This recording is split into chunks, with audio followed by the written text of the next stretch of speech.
Rotterdam is a port city in the west of the Netherlands. The city is home to the biggest seaport of Europe, with a major focus on the petrochemical industry and general cargo handlings. Both the city and the port have developed immensely over the past decades. While this happened, the harbour gradually moved west, out of the city centre and towards the sea. The municipality of Rotterdam is now looking to transition several former harbour areas close to the city into vibrant, green and livable districts. These districts illustrate the city of the future for the new generation. In this video, we'll take a look at one such area, the Merwevierhavens, which is in the early stages of this transition. But before we zoom into the Merwevierhavens, let's introduce ourselves. So, who are we? We are 4 students from the Delft University of Technology. Students from this so-called new generation that the Merwevierhavens is developing for. We are concerned with the future of our generation and therefore eager to investigate how the Merwevierhavens are developed to become a green port area of the future. And, perhaps more important, how it relates to the massive port of Rotterdam. Does that make us ready to explore the Merwevierhavens? No. First, we take a trip down Port of Rotterdam History Lane. The port and the city of Rotterdam used to be closely connected. The city was for the harbour workers, who have played a large role in the rise of Rotterdam as a renowned port and metropolis. The canal houses had a working, storage and living function, as the ships were able to enter the city canals from the port. The Merwevierhavens were developed in 1926. An area of approximately 100 hectares to the north of the Nieuwe Maas. This is an area with the same size as the inner city of Rotterdam. The Merwevierhavens grew to be one of the largest fruits ports of the world, with daily storage and handling of fruits to feed the Europeans. In order to sustain the increasingly demanding lifestyles, the ships, trucks and storage got larger and required more space. In the 1950s, new port areas further westward on the North Sea were developed, and since the 1970s, the port was extended into the sea by the completion of the Maasvlakte. This Maasvlakte is 40 kilometers away from the city of Rotterdam. In 2013, Maasvlakte 2 was finished. The construction made the Netherlands around 2,000 hectares larger. As mentioned before, the increase in scale of the port and the city caused the port to turn west, with the city taking over obsolete port areas.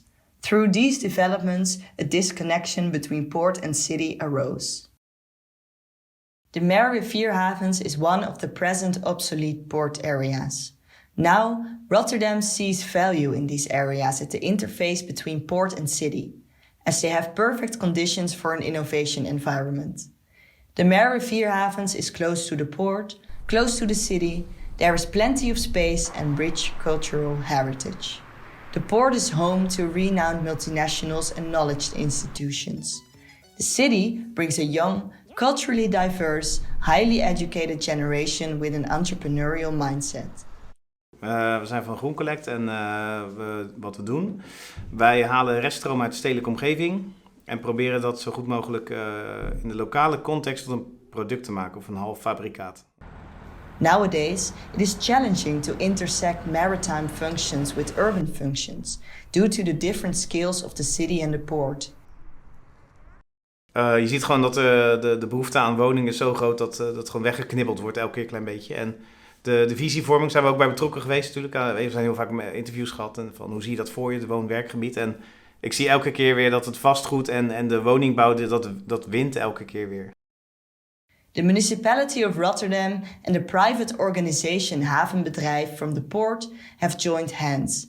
They wish to bring the port and the city back together. Wat ontzettend fijn is, zeg maar, met het raamwerk, dat we de eerste impuls geven om M4H door te laten evolueren naar een kraamkamer voor de economie van Rotterdam, de kraamkamer voor de haven. Dat wil zeggen dat er bedrijvigheid plus wonen plus werken gecombineerd wordt in dit gebied. Dat wil zeggen dat je een leeg gebied, want nu is het toch best leeg, veilig maakt, interessant maakt om ook te zijn, ook te werken, ook te wonen. Dat je inderdaad die cappuccino over de hoek kunt gaan drinken, die stedelijke prikkel hebt. Maar je hebt ook wel de innovatie, de laboratorium van de haven. Dus en dat maakt het heel interessant dat je eigenlijk van een stedelijk gebied, de stad zelf, naar een interessant gebied, die kraamkamer waar gewerkt, gewoond en geleefd wordt. En dan die grote dozen, het havenbedrijf zelf hebt. Dus eigenlijk een hele aangename, toffe overgang, zodat we met deze transformatie echt kunnen werken aan de toekomst van Rotterdam. Het economisch model van Rotterdam echt kracht bij kunnen zetten met deze opgave. The developers of the Merwe havens seem to capitalize on the industrial character of the port. The area is advertised as industrial and robust city blocks with attractive green and water places. The area emphasizes an innovative and sustainable future for the new generation of Rotterdam.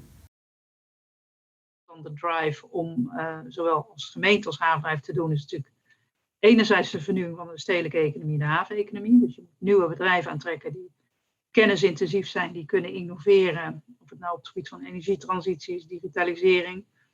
En met name de kleinschalige maakindustrie vinden we daarom interessant. Omdat we zien dat daar een enorme bloei is. En ook tot vernieuwing kan leiden van de economie. En daarnaast is het natuurlijk ook gewoon nog een stedelijke opgave om attractieve en aantrekkelijke stad te zijn voor verschillende doelgroepen. Dus er moeten ook gewoon woningen gebouwd worden. Die combinatie is neergelegd als opgave voor het Merwe-havengebied. The Merwe-havens is said to be at the cutting edge of city and port, where transitions in the field of energy and raw materials and the socio-economic and spatial development of the city come together. Two strong connected parts in one urban system. The Port of Rotterdam has the ambition to become CO2 neutral in 2050 by moving away from the petroleum industry and focusing on innovative and renewable resources. A complex and challenging task, as it should take all the multinational stakeholders on board to make this transition in the same time span. Think about Shell, think about BP.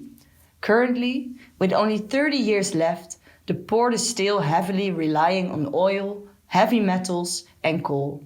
Take for instance the import of 103 million tons of crude oil in 2019.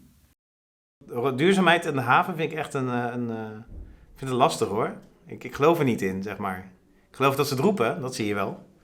En plastic opruimen doen ze natuurlijk ook, hè, zulke dingen. Maar ik geloof in de strategie gewoon niet. En het is zo traag en ja. So, is this polluting part of the port out of sight, out of mind? Do we close our eyes for it, now that the port is pushed further away? Is the new generation still depending on the oil, consumer goods and economic value that comes through the Port of Rotterdam in sustaining their lifestyles? Merwe-havens, what used to be port and still is directly linked to the port, is a pioneer in making a green future. With their development plans, they aim to move away from the polluting image of the port. But we should not lose the port business in a Maasvlakte out of mind. It reminds us of what activity is needed by the port to sustain our lifestyles and our still immense dependency on oil, coal and consumer goods. The era of oil and consumption does not end with the sustainable developments of the Merwe-havens, but let it be a step towards a post-petroleum age. Let the Merwe-havens serve as an example for green port areas of the future.